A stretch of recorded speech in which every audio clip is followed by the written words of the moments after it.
तर नमस्कार पब्लिक, माझं नाव ओमकार आहे. हे तुम्हाला माहिती आहे, प्रत्येक व्हिडिओत माझं नाव सांगतो कारण इंट्रोड्यूस करायला लागतं मित्रांनो. नवीन नवीन लोक बघत असतात. तर माझ्या चॅनलवर पहिल्यांदा आला असला तर पहिला सबस्क्राईब करा मित्रांनो. तुम्ही सबस्क्राईब करत नाही, नुसता व्हिडिओ बघून सोडता. लाईक बी करा मित्रांनो, शेअर बी करा तुमच्या मित्रांनी, शेतकरी मित्रांनी. तर आजचा आमच्या व्हिडिओचा टॉपिक काय आहे, म्हणजे मी परवा एक व्हिडिओ केला कोथिंबीरीचा. त्याच्यात काय झाली मित्रांनो, वाऱ्याचा जोराचा आवाज आला आहे. त्याच्यामुळे माझा आवाज जो आहे ना, तो आवाज येऊन झाला आहे. म्हणताना हो पार्ट 2 मी करायला आलो आहे. तर ह्या व्हिडिओला पूर्ण बघा. ते कसं तुम्हाला अर्धा एकरातच 1,00,000 रुपये कसं कमवायचं ते मी आज तुम्हाला अनेकदा सांगणार आहे मित्रांनो. कारण त्या व्हिडिओमध्ये जेव्हा मी व्हिडिओ शूट करायला तर तेव्हा वारं जरा जोरात सुटलं होतं. मग मी बिन बघता तसंच व्हिडिओ अपलोड केलं. तर काही म्हणजे आमचे व्ह्यूअर्स आहेत ना इथलं लोकलची, ती सांगितली मित्रा आणि वारं लई आलं या व्हिडिओमध्ये, तुझा आवाज येणं. म्हणताना आज मी व्हिडिओ अनेकदा बनवत आहे.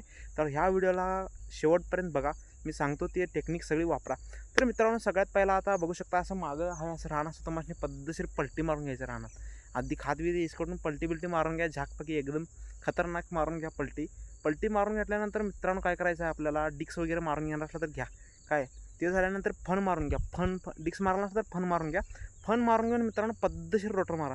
माती एकदम भुसभुशीत झाली पाहिजे, म्हणजे मऊ झाली पाहिजे माती. तर मित्रांनो ते झाल्यानंतर काय करायचं आहे आपल्याला, तुमच्या आवडीचं युरिया फर्टिलायझर टाकू वाटलं तर टाका मित्रांनो, टाकावं असं काय नाही.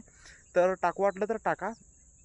त्याहून टाकला तर बेस्ट होईल, कारण कोथिंबीर हिरवी फुटल्यानंतर त्याला फुटवा जास्त असतो. त्यानंतर आपल्याला काय करायचं आहे मित्रांनो, बी असते ना कोथिंबीरचं बी, धनं मिळते, ते धनं घेऊन यायचं आहे. ते धनं असं चप्पलनं घासायचं, म्हणजे एकात 2 झाली पाहिजेत, एका डाळीत 2 झाली पाहिजेत. ते घासल्यानंतर तसं इस्कटं जायचं. एकराला 40 ते 45 किलो बी लागते. तर तुम्ही इस्कटायचं पद्धतशीरपैकी इस्कटला की नाही, त्यानंतर ती कोथिंबीर सगळं रान सगळं पद्धतशीर पाणी प्यायलं पाहिजे.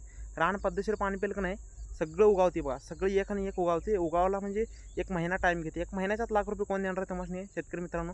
तर तसं तुम्ही टेक्निक वापरून शेती करत जावा, ते तुम्हाला फायदेशीर ठरतं आहे काय मित्रांनो. आणि तुमच्या ह्याच्यात म्हणजे मार्केटमध्ये रेट असला तर तुम्ही लाख काय 2 लाख बी कमवू शकता मित्रांनो. असं असतं ते. कसं मार्केटच्या ह्याच्यावरनं डिपेंड करते तुम्ही किती कमवता ते. तर मित्रांनो त्यानंतर तुम्हाला काय करायचं आहे, बीज कटल्यानंतर बारीक सऱ्या पाडून घ्यायच्यात. बारीक सऱ्या का, पाणी प्यायला पाहिजे म्हणताना बारीक सऱ्या पाडून घ्यायच्या आहे. बारीक सऱ्या पाडून घेतल्यानंतर काय कोथिंबीर येत्या, मग तुम्ही मार्केटला नेऊ शकता. तर चला मग पुढच्या व्हिडिओत भेटूया. तोपर्यंत धन्यवाद.